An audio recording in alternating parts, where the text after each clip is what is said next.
Well, welcome back. What difference a fortnight makes. Trailer's gone, as you may have noticed.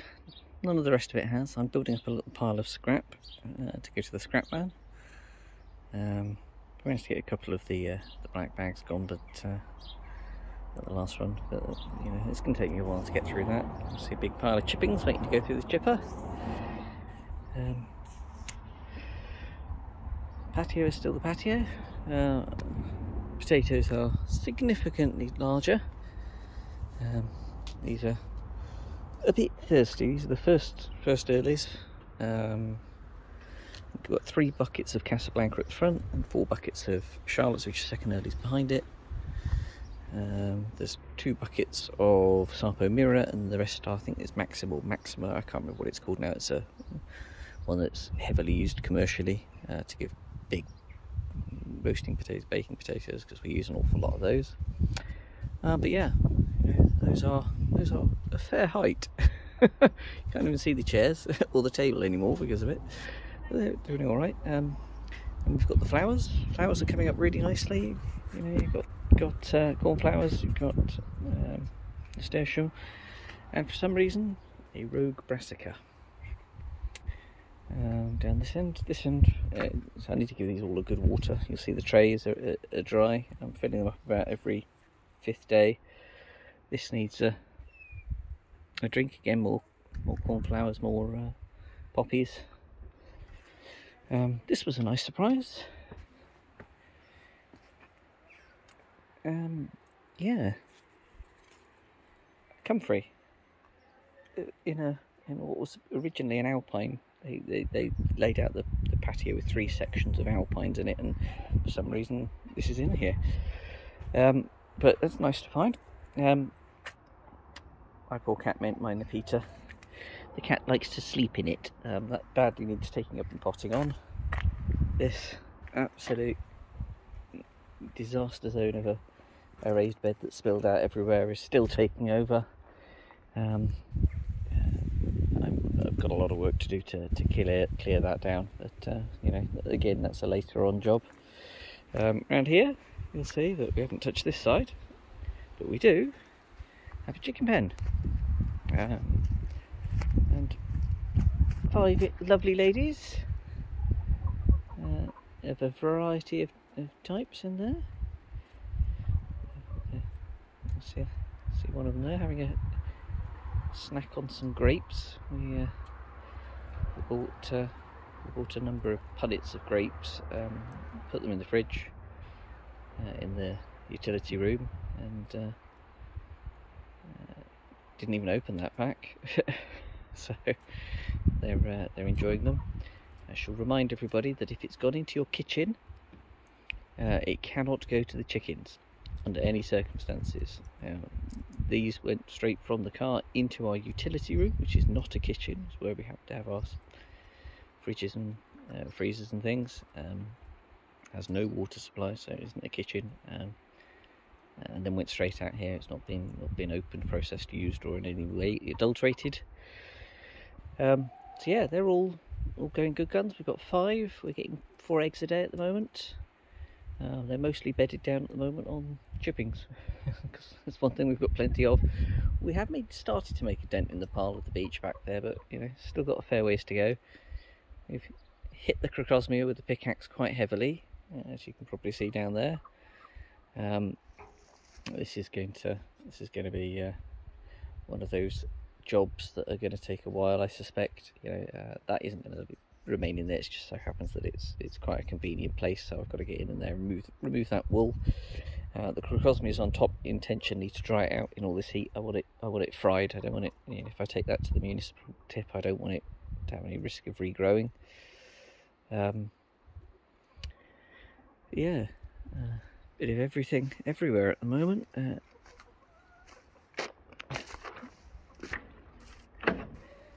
This is looking lovely.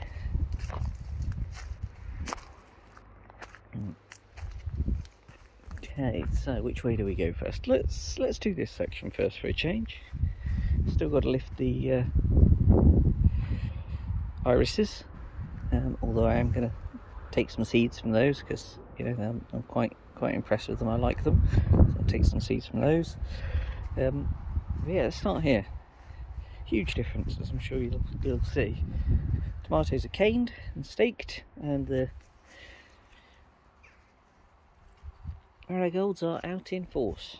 Yeah, we've got fruit trusses forming on the outside ones. These are Crimson Crush. I've only got Crimson Crush and Crimson Blush this year outside. Although they are a bit of a pain, they do like to set lots and lots of side shoots. That was a side shoot that I just chucked in the ground to see if it would grow, and it did. These are black currants. I thought they were red currants, but they're not. They're black currants. These are two definitely white currants because they're labelled as white currants. These have sulked since I put them in, probably because we've had such a period of long dry weather. They haven't really liked it. These ones that went in about 3 weeks before, starting to bulb, so I'm hoping that they'll pick up as well. Raspberries, we've had quite a few actually of the all gold yellow raspberries. Not so much on the red raspberry side. What I've actually done is cut them down for the main twigs that just weren't fruiting at all. Starting to get some regrowth at the bases, which is good. So I'm hoping next year that will fill itself up. Variety here again, sulking mainly just because of the heat and the lack of rain. It's really affecting everything at the moment. Got similar over here. Some of them looking better than others. Some of them probably won't make it, but you know, just do what you can do. These two went in later than the other two. These were side shoots again that grown on because a couple of these didn't make it. Again, these are Crimson Blush this time. Lots of fruit forming. I've taken off. Normally, as they grow, I take off the lower leaves. I've taken off everything apart from on the blushes, one leaf truss below the first truss of fruit. On the crushes, I took two. I let them have two extras because they're slightly smaller, because you know, the nature of the beast that these are beefsteak tomatoes, so these will get huge. The other ones are traditional slicing, so they won't get as big. Yeah, the aim is to by the time we get probably into the end of July, to have had everything up and above the first truss, because these will be up here by then, you know, massively tall. But trying to avoid splashback where rain comes down, bounces off the ground and splashes back up. Hot composter, for some reason we seem to have some. I must have had some potato peelings in the bottom because they're growing out the side quite nicely. Filled up again. This thing is just eating food at the moment, eating, you know, waste. I will be bringing you a one-off video probably at some point this week, showing me opening that bottom half, because it's now been 7 weeks, as you can see in the centre there, well into the green zone still, so it really is absolutely producing and continuing to devour waste. That's dropping 3 inches twice a week. It's actually a bit of a job to find enough material to keep it fed. Those potatoes I put in pots to hold them for an extra couple of weeks. Well, I've got about half of them out. The other half still in their pots. I've got some more compost coming for the kitchen garden on Tuesday, a couple of days time. Plan is to get those in as quickly as possible and get those processed and into the ground, because they're running out of time. You know, these were a 2-week hold, and that was about 4 weeks ago. So over here, these beds have now been filled and prepared. As you can see, the stalk's going crazy again. This is the second planting of sweet corn. You've got 4 or 5 courgettes and some gherkins at the back there in that one, all going okay. We've got flowers and things. In here you've got dwarf French beans at the back. Those are some leeks. And planted in between it, you've got the first and the second batches of peas. So the first batch you can see is putting a few pods on, not a great deal. I left them in the greenhouse too long, frankly. I'm hoping the second flush will be better. This sweet corn, you can see where I'd filled the gaps with the smaller plants, and you know, they're taking off, but they haven't caught up to these enormous fellas. So yeah, it won't be long before we start to see some sweet corn. Look at the broccoli, or calabrese. We've had loads of it already. That one, in fact, I need to take that one today because that is about to start bursting. That was one that we've had the main head on, and we've got all these quite large side shoots. The one in the corner that I thought was going to die actually has survived. I think it will be later than the others, but never mind. Nasturtiums are absolutely romping away in a variety of colours. The rhubarb has picked up and is sulking a bit less. Those goosegogs are struggling because there's a rose bush behind there that's come up from behind it. And it's started to overtake it a bit, but I'll take care of that. Look at the cosmos. Wouldn't know that there's onions of a decent size as well buried underneath it. But yeah, no, it's lovely. This bed is spring onions, so there's the spring onions that were nothing before. Now, you know, not much more than that. That's the second sowing. I've put those down there. I need to harvest some of this and take it back to the core, otherwise they're going to rise to seed. We've already had quite a chunk of the beetroot out. This will be another chunk. The Medania, the spinach came out. I've just left the space for the cosmos. This was again a side shoot I chucked in the ground. Got a great big tomato off the back of it. We've got decent sized parsnips all coming through. Carrots interspersed and hidden by the onions and the Californian poppies, which are putting on a bit of a show at the minute. Lots and lots of cosmos, so that'll do nicely as well. In the greenhouse, it's big change. That's my second run leeks. These are the ones that are going to go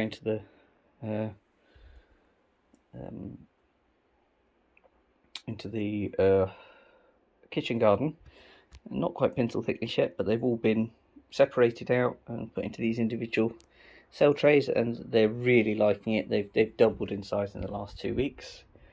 Got some peppers. I do need to pop these on because although they're producing fruit and flowers, then they're probably going to struggle for kept in there much longer. Borlottis are well overdue and have climbed up. I need to get those into the ground as well, but again, time and tide. Some more of the leeks. That's red cabbage that needs separating and planting out. That is purple sprouting. It's all been separated into individual fairly chunky sized modules, you know, like 9cm type ones. That one's doing fabulously. This one is really sulking. I don't know whether it's the compost or what, but it really hasn't liked it. Again, another side shoot I've just dumped into a pot that needs to come out and be potted on in its own right. Doing okay. Hasn't really done anything, if I'm honest. These two really have kind of just stagnated. I don't know if it's the compost or what, but you know, we do have fruit there, but not a great deal. That's a variety of brassicas, all been potted on the basis that, you know, it's going to take me a few days to get possibly as much as 2 weeks to get the plot ready for them, because there's a section of the kitchen garden that will be having these. Then the day of the triffids. They are phenomenal. So that is one sun gold plum, and I've taken it as 2 leaders and split them up, and on each side we have 1 truss, 2 truss, 3 truss, 4 truss, 5 truss, 6 truss, and the same is true on the other side. In fact, I've got a giant leader here that needs to come off. How have I missed that? I've been in and out of it about 3 times today. 1 truss, 2 truss, 3 truss, 4 truss, so it's slightly less on this side. but still a substantial amount of fruit. I've got Shirley's here. You can tell I come in here quite frequently because I've knocked that off. That one, is that Shirley as well? I think that one is.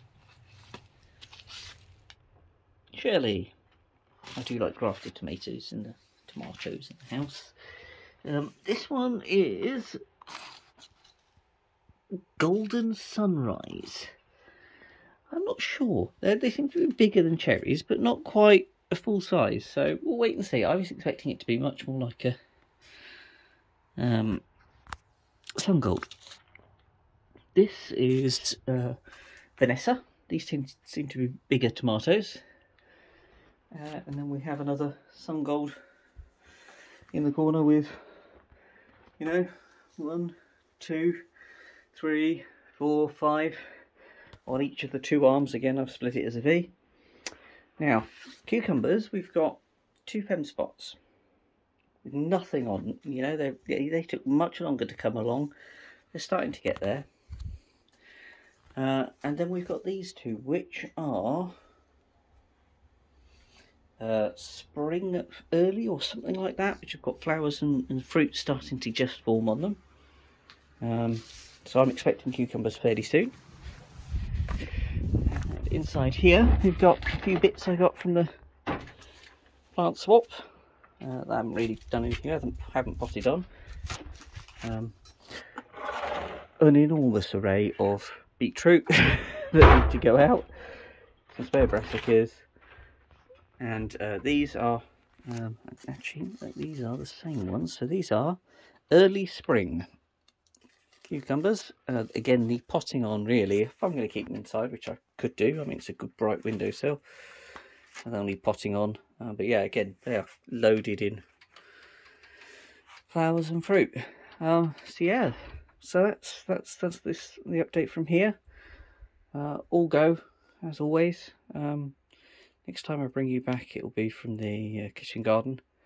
I've only got a couple of weeks, and then I'm changing jobs. And when I do that, it will require me to spend Monday to Friday in Liverpool for a couple of weeks. So you know, I may or may not post updates during those weeks, but you know, I'll try if I can find the time to come back and give you an update on how things are, if nothing else. But yeah, otherwise I'll see you on the next one, which will probably be the hot bin harvest, and I'll see you then.